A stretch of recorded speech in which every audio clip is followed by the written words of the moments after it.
Welcome to Mastering the Attention Economy podcast. I'm your host, Ari Lewis. Twice a week, we interview entrepreneurs, executives, and industry leaders on how to break through the noise and capture the audience's attention. Today's guest is Arielle Kimbarovsky. Arielle is a marketing and social media strategist for M1 Finance, a smart money management tool. Hey, thanks for having me on the podcast.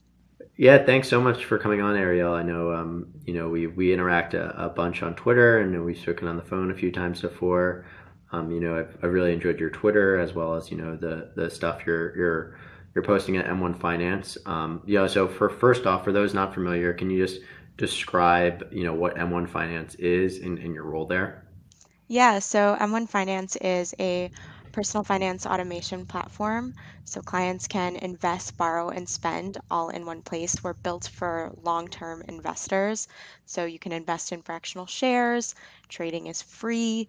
We have these trading windows that promote long-term investing, and we really focus on that as opposed to some of the trends you see out there. So my role at M1 Finance is I'm a marketing and social media strategist. So I run our organic social, I do all the execution, and then I help out with our promotions, any of our creative needs, our content, our blog, our newsletter. It's a lot. We're a startup, so the marketing team is small but mighty.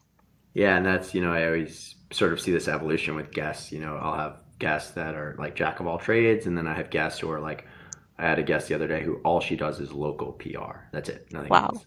So it's really a range of guests, and it's great to interview folks like you to sort of talk about how you stay on top of all these trends. My first question for you that I had is what's really interesting about your industry and why I wanted to have you on is you're in a regulated industry. So, for a lot of folks on their social or, on blog content, they can do whatever they want, but you guys can't. Can you talk about some of the challenges you have in, creating content in a regulated industry?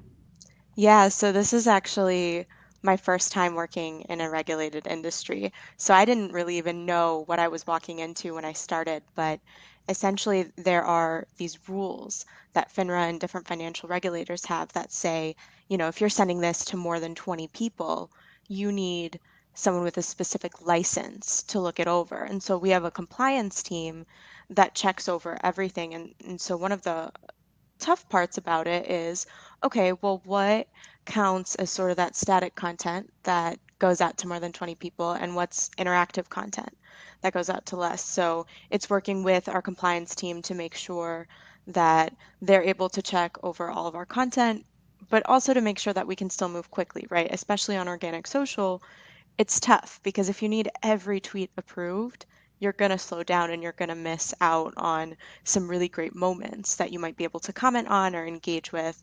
And so there's some flexibility that I've been able to work out as I sort of got started, learned the industry more, spent a long time reading all the regulatory stuff that's a little boring, but it's helped me earn the trust of my team so that I can kind of do what I need to do. Yeah, that makes a lot of sense. And when you talk about, posting content, do you have like a compliance person that like you need to run content by before you post? Are they, you post something and then you're getting a frantic call. Why did you post this? We're going to get in trouble. What does that process look like?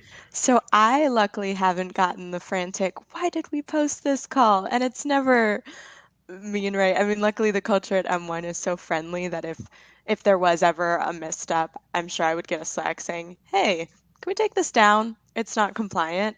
But we do have a compliance manager that looks over the content. Not all of the social content. There are some quirks in the rules that count some of the social content as interactive, and so regulators see it as a one-to-one conversation, and I can kind of use my best judgment, but everything does ultimately get reviewed and kept for, I think, 3 years.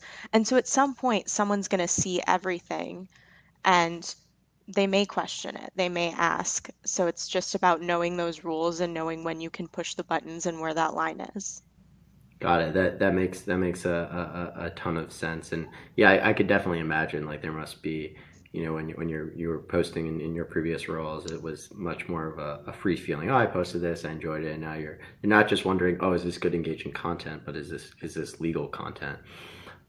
So I posted on Twitter before this some questions that people had, and I actually wanted to bring one of them up because I thought it was very relevant to sort of the conversation and what we're segueing into. So you talked about like content creation. What does your creative process look like? How are because I know you handle writing, but you also handle sometimes design. How do you think about that and develop your processes around that?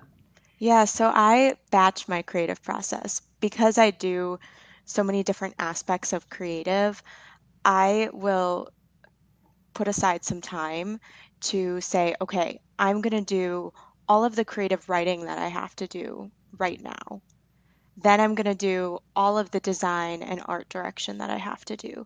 Then I'm going to do any of sort of the creative messaging or ideating around a promotion, or if I have to help out with some of the strategy, like that creative part of the strategy. I batch it so that I'm not confusing my creative, because what that does is it helps me say, okay, I need to go find some inspiration. I need to flood my brain with creative things, and I'm looking in those mediums. I'm not looking in the industry, but I'm looking in the medium. So for creative writing, I'm looking at books, I'm looking at poems, I'm looking at probably tons of old ads. I'm looking at all of those things. And I'm not necessarily looking at the same thing when I'm thinking about design or when I'm thinking about the creative part of a strategy.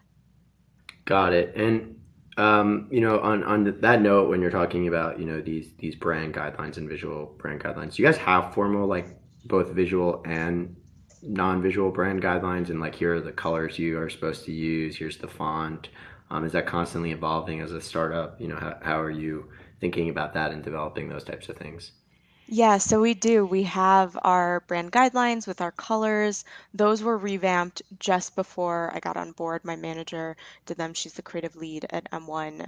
She's amazing. And so she built all of that out. And so right now, what we're really trying to refine is our voice. So that's something that I'm working on. We're developing sort of this internal voice guide as we think about, okay, we have our client support team, we have our client development team, which is kind of like a sales team.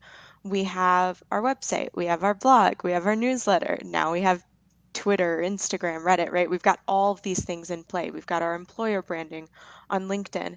And so that voice needs to sort of evolve. And we don't want to be like your average bank, right? That's not our goal.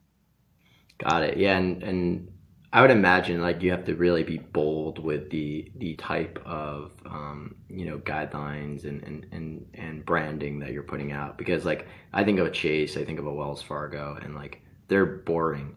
But now you have right. What's the term? It's neobank. Is that the Yeah. term that's sort of Yeah. being used? Where I use a bank, I use Aslo and Novo for some of my banking, which I know are neobanks, and they try to be mobile first, and they try to how do you balance sort of that? Oh, we want to be a neobank, a newer bank, but we also need to have that legacy. So like the more established customers think of us as a legitimate bank. We can compete at the level of a Chase or a Wells Fargo. Yeah. So, I mean, luckily, because we're not really a bank, we have a bank partner. We're not a bank. And so that's kind of how our spend, our high yield checking comes into play. But yeah, I mean, those investment brokerages, those banks, they all do have some duller guidelines, I guess. We like to play into some of the color. We have dark tones, we have brighter colors, we have a lot of illustrations. We have that flat illustration style. It's pretty popular, but we keep within our color palette to keep it unique, and that gives us a lot of flexibility. As a small team, when we're churning out content, we need to be able to churn out a lot. We need to be able to test a lot. And so keeping one style gives us a lot of leverage into, okay, let's play with people, let's play with non-people, let's play with icons. So we can do all of those things and then really punching up the copy to be more human and more relatable. Because we don't think that your personal finance or investing app needs to sound like a brokerage. We think that it could sound the same way that you would want a friend to sound if you went, okay, I'm trying to figure out my financial plan. I'm investing in stocks. What do you think? What are you doing? Yeah, that makes a lot of sense. So on things like, you talked about, you doing social strategy. What are sort of the ways you're capturing the attention of your audience to make sure one that content is unique and differentiated, but also, complying with regulation. So, one thing that we're really leaning into is all about the mindset.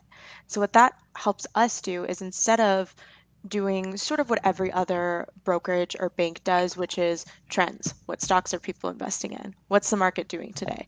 Right? All of those things, which sure, we do a little bit of that, right? Because it's important. Our investors obviously care, but we're leaning into the mindset. And so that helps us talk to productivity experts. That helps us talk to people that are thinking about health and fitness and taking those frameworks and applying them to investing.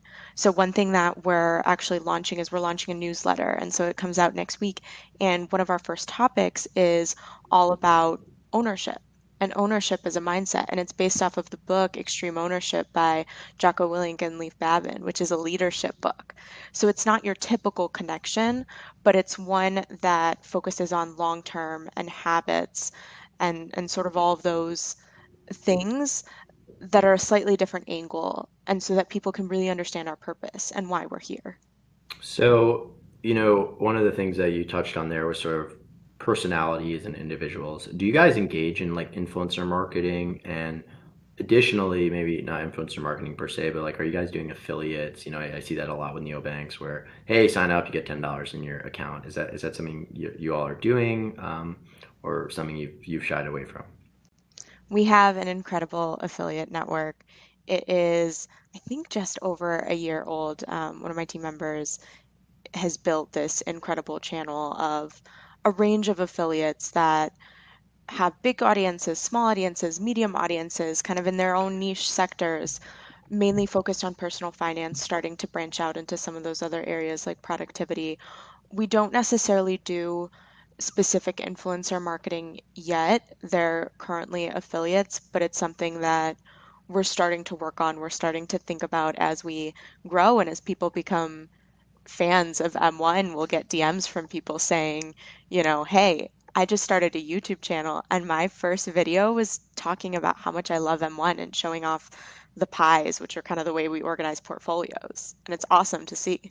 So, and I don't want to ask you about the affiliate program per se because it's not your job, but something that I think is tangential is that, what happens if someone is posting something that, they're an affiliate and it's a bad thing, it's negative or like, and it's not meant to be negative or there's some controversy. Have you had to deal with that being the social lead and being that front line of, those types of crises? And even if it's not that, have you had to deal with some crisis of, some big person complaining about M1 Finance? How do you deal with that? How do you think about that? Yeah, so I don't think we've had an affiliate or a quote unquote celebrity or big influencer post something negative. For the most part, there are so many ways to contact us, and there's a direct channel, right? So if they have a problem, they get in touch, and we go, okay, we're on it. We're going to solve it. We're going to fix it for you. Let's work through this together. Um, there are people that obviously complain. Some people will make a splash. There's always someone that's frustrated about something you do, especially in a regulated industry where it's not like you're buying shoes, right? Anyone with, $40 can go buy the shoes with a credit card.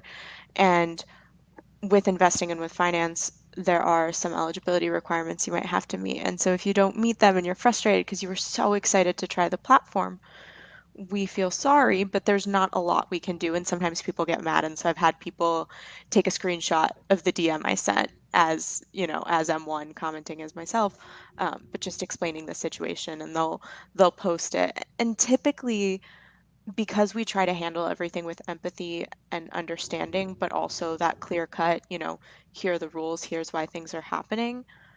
When other people see that, they see that it's just someone frustrated. I think the challenge is when brands respond from a non-authentic place or from a non-empathetic place, because the person yelling at you on the other end or unhappy is a person. They're a real human. Yeah, and I think that's something that, and I'd love to hear your thoughts on this. I don't think people invest enough in social, and it's something that's deprioritized. I've seen a lot of conversations on Twitter and a lot of conversations that I've had on the podcast of, we need to have a chief social officer or some type of like C-suite or senior person that's head of social, but that matters to the company, right? That like is really being Mhm. valued. What are your thoughts? And it sounds like M1 invests a lot in social and thinks of it as important. But what would you be telling, companies or people that are listening to the podcast why social is such an important investment for their brand and why they need to care more about it? Social is your fastest way to talk to someone right now. Everyone is spending time on social, right? Everyone has their own channel preferences, but it's the fastest way. And so one of the biggest problems is that companies see social as sort of this bulletin board of all of their announcements, right? They're going to push everything to social, and then people don't engage, they don't really care, and then the company says, "Oh, social doesn't work. I can't build anything off of it," right? It happens a lot in B2B. I actually worked in B2B for a while and I constantly got, "Well, you can't really sell through B2B." And my counter is, "But the person signing the contract is a human. They're on social doing other things, right? They're paying attention to other people. They're just not paying attention to you because you're not interesting to them at the moment. You're not telling a story. You're not interacting like a person." And there's such a power in building those connections because you can start doing things like building word of mouth. You can start listening and really understanding what are people saying behind closed doors, right? You might not get that through email. You can't see someone's email chain when they're talking about you. You can see that on social. You can react to things quickly. You can form connections with other brands too, because who's managing a brand account? There's a person. And so suddenly they're an influencer for that partnership. Even if they're not the decision maker for your engineering partnership, they could easily send an email or a Slack message and say, "Hey, this company has been interacting. They have this cool content. We should totally get in touch. Can I connect you?" That happens all the time. And it's a great way to build those connections. And so I think that's where companies miss the boat is that no matter what your business is, you're in the people business because without people, you don't have a company, no matter what you're doing. You need someone with a credit card on the other end, and all of those people are in one place. You're just not tapping into it. I love that answer, and I love that people business comment. So I guess to add to that question, how do you ensure that the narratives and the storytelling is aligned across your organization? Right, it sounds like you really know the values that M1 Finance has, but say you have like just an ops person or someone who isn't doing social, but like maybe they're posting on an individual basis and they say something wrong. How do you make sure that your company's bought in, that the company knows about the narratives, is doing the branding? Do you guys have, monthly meetings to discuss social as a team? Like, are you sending them the brand guidelines? What are you all doing to stay prepared on that front? So this is something that we're working on. This is a major work in progress at M1 because we're growing quickly. And so that means you're adding people and you've got a lot of layers here, right? We've got the regulated industry layer, which specifically for M1 makes it tricky for all of our employees to be on social. So, for example, our CEO isn't really on social, right? And so that's not even a viable channel for us to push through because there's a lot of quirks that come with him being on social, and that's just not something that he wants to get into. It's more complicated than necessary, but there's a ton of other people. And so internal marketing is something that's really important. One thing that the company does is we have this thing called Demo Day at the end of every month. And every department gets 15 to 20 minutes to sort of present what they've been working on. We typically include some sort of social or brand update, right? Here's what we're doing in content. Here's what we're doing. Here are some of the tweets that worked best. And so we try to get people really excited about, share it. Another thing that we have is we have our public mentions channel in Slack, and so our tweets go in there, and then sometimes I'll share some of the social content that doesn't go in there. And so once we started revving up our content, we kind of let the company organically start seeing what would happen, and I would get Slack messages like, "This made me laugh. I didn't even know we could be funny." Or, "Oh, this was such a smart comment. I thought we can't give advice, but you found a way to not do that and just comment on something in an intelligent way." And so once people start seeing that we're putting output and they're getting excited, I kind of grab onto that and I start sharing more of, "Hey, this is what we're doing. We're working on that internal voice guideline too." And so we'll be doing a training with our support team. So retraining for existing members and then adding that to our onboarding And then we're constantly trying to build out ways of how do we hype up a launch?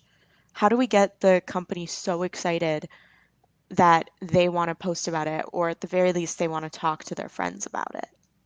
So my last question that I always like to ask guests is, if you're starting at M1, day one today, knowing what you know now, what's like one lesson you've learned or one thing you do differently? I feel like one thing that I would have done is I would have been more aggressive with my personal social earlier. I would have not just built up that audience, but built up those connections. Something that I did was I discovered the value of my personal social at the same time I really started to find my niche in building a brand on social. I'd done it before, but sort of not at this speed. And so I really wish I had done that because I've met so many incredible people and I've learned so much and made all these connections and gotten inspired that I wonder how that could have shaped how I've built sort of where I'm at now. So that parallel learning has been cool, but I wonder if it would have been step by step how that would have changed. Yeah, and we met through Twitter, so great Yeah. example. So yeah, thanks Ariel so much for coming on. Really appreciate it. For those looking to connect with you or connect with M1 Finance, where can they find you all? Yeah, so you can find me on Twitter at Arielle Kimbar. You can find me on LinkedIn if you Google my name, Arielle Kimbarovsky, but I'm probably easier to find on Twitter. And then you can find M1 at M1 underscore finance on Twitter and then on Instagram. We're also on LinkedIn and Facebook, but I think our Twitter and Instagram are more fun. Got it. Well, thanks again so much for coming on. Those links will be in the description. And until next time, everyone. Thanks, Ari.